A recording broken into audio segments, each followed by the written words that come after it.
Hey,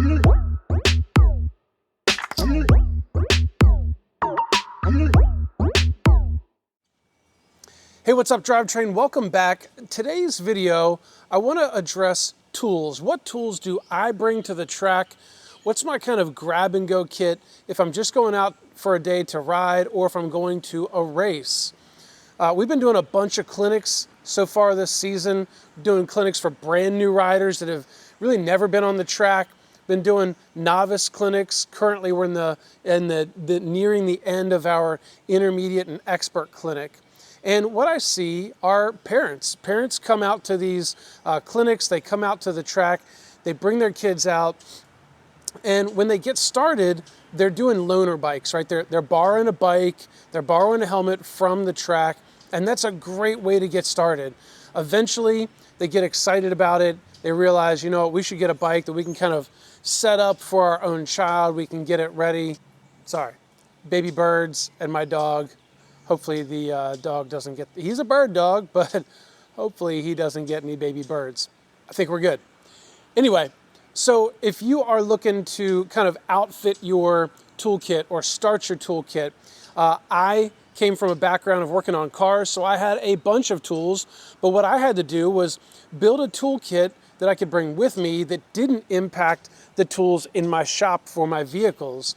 I wanted to just have a grab and go set. And today, while it's not sponsored by anybody, I'm going to tell you my experiences with a bunch of tools from Harbor Freight.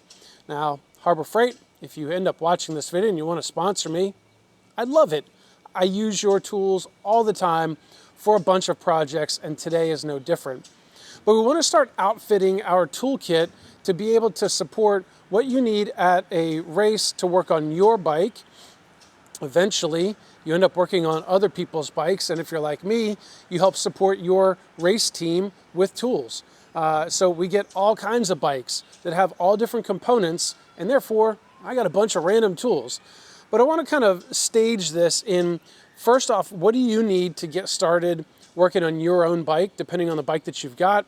And then what do you kind of expand to, and maybe the super level of what might you run into and you want to really get later on.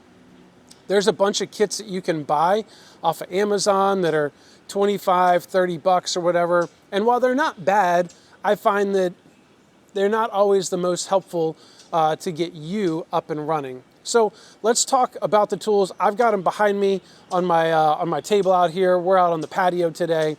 But let's flip you around and let's show you what tools we have in the toolkit. All right, so getting started, this here is my Bauer toolkit. They have a bunch of different options. Again, Harbor Freight purchase.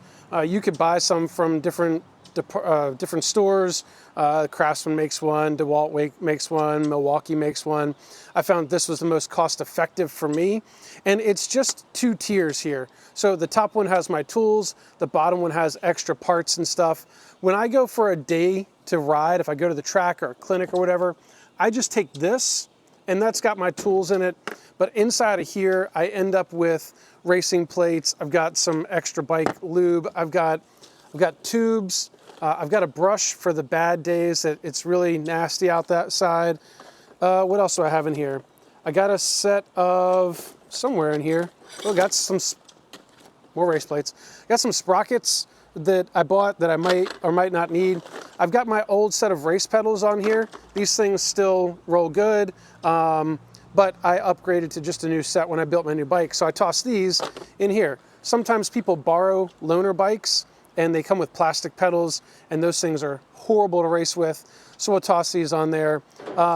Got grips that I've gotten from swag bags and stuff.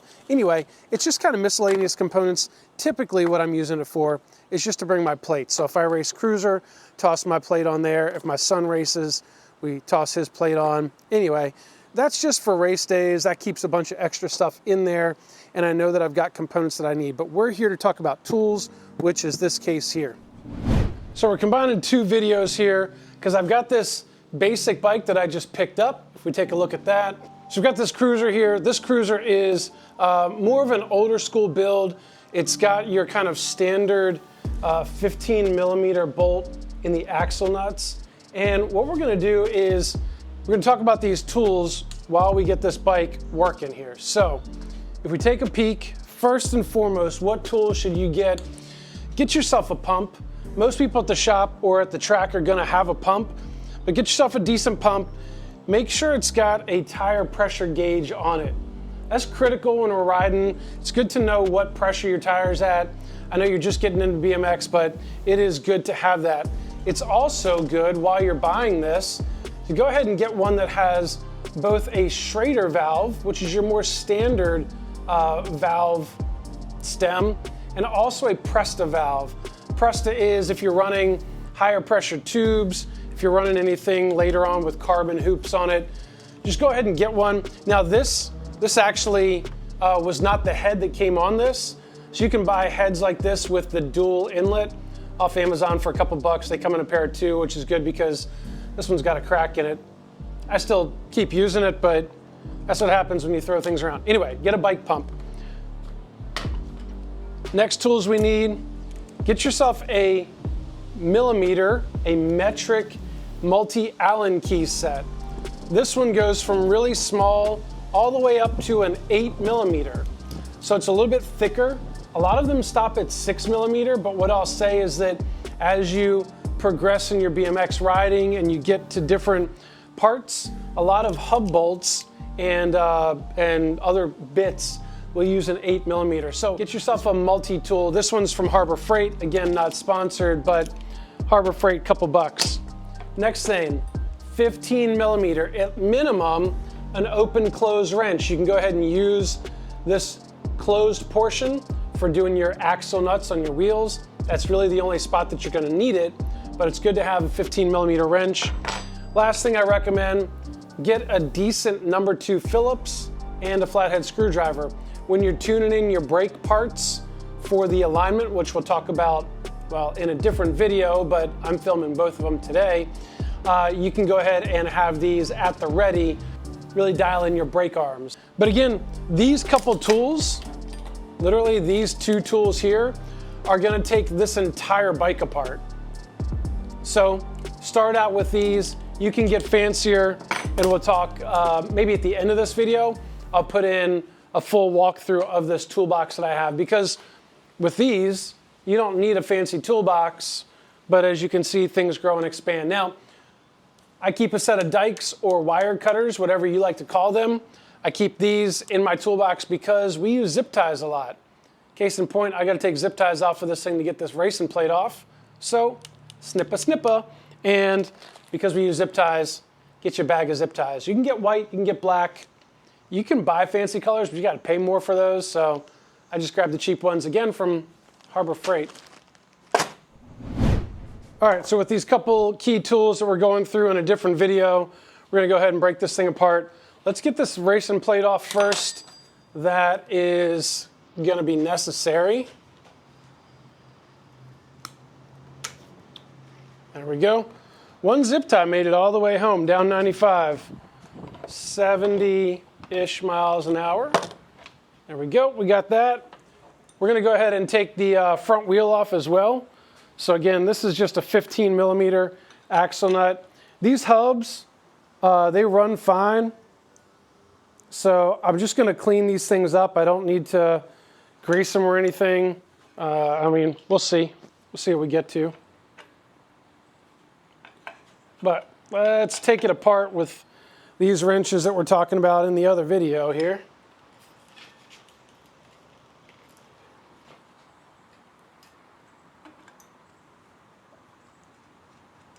I keep a pick tool pretty handy because it's easier to pop these things out and not get your finger caught in a jam. All right, front wheel. Front wheel's off. All right, back wheel. Now, before we get to the back wheel, we're not gonna be able to take it off unless we undo the brakes. So if you pinch, for the most part, if you pinch your brake calipers together, there's a quick release on these V-brakes. My cable's a little tight, so I'm going to try and get any slack I can. There we go. All right, awesome. That is an old cable, crusty. So now that we have a bunch of slack, we can go ahead and easily get this quick release out. This thing's got Tech Pro brakes on it, which they stand the test of time. I did notice that the brakes kind of live to one side, but part of this process of blowing this thing apart and cleaning it up is going to be addressing all of those challenges.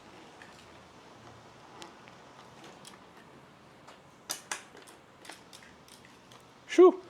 The other thing I noticed, this bike does not have any chain tensioners on it, which means they have locked this back wheel in place. There we go. Pretty tight. There we go.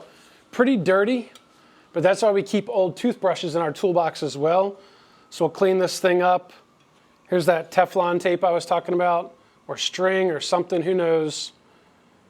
Who knows what that is? We'll address that in a minute.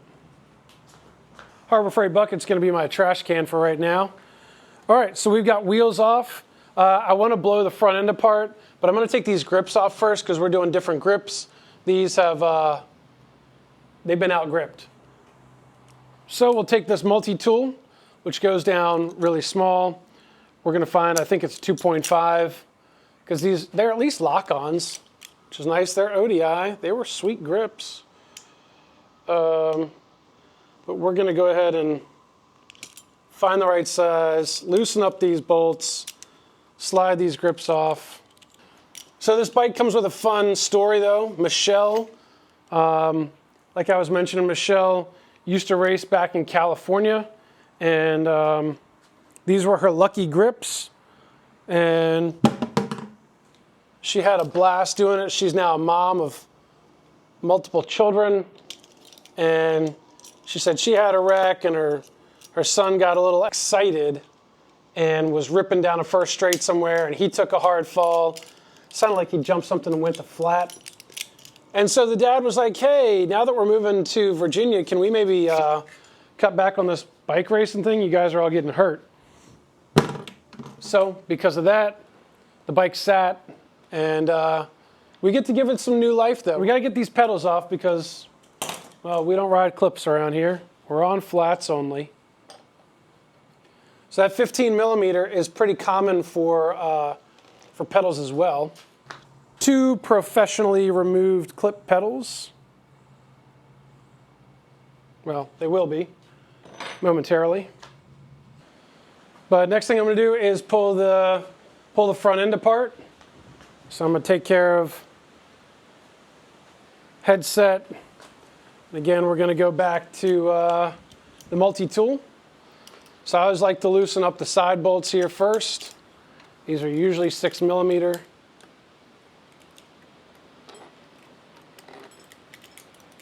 So there's one that's loose.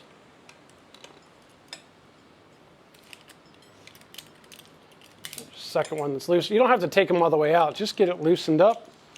Drop down to a 5 millimeter is usually what this top bolt's going to be.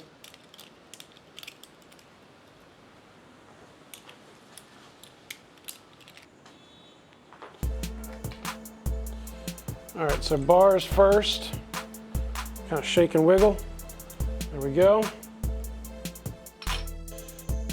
All right, y'all, hey, thanks for checking this video out. As you can see, with just a couple basic tools to get started, 15 millimeter combination wrench, that multi-Allen key tool that goes up to 8 millimeter, and maybe a couple screwdrivers and some zip ties, you can start to take ownership of your bike, your maintenance.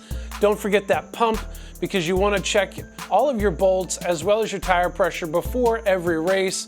I even check my bolts before every ride. I've had some bad experiences, maybe learn from my experiences, but also check out these tools. I'm gonna have them linked in the description below. Again, maybe Harbor Freight wants to help out and give us a little discount code. If so, I'll put that in the link in the description as well. But for right now, you can grab a couple basic tools to get started. Now, if you want to see the rest of this bike build, this cruiser that we're building for my daughter, kind of the revamp of it, that video will also be linked down in the description.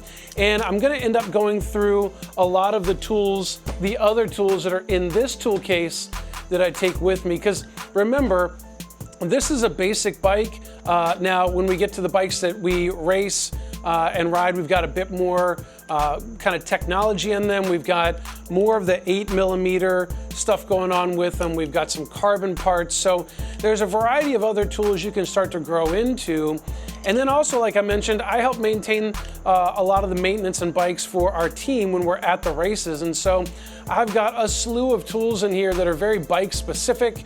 So anyway, if you want to check those out, check out the links to the other videos in the description. We'll kind of further this conversation and help you grow.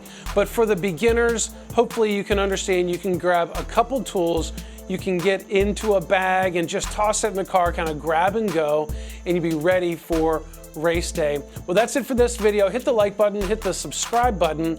Catch you guys in the next video or on the track. That's it for now. Peace.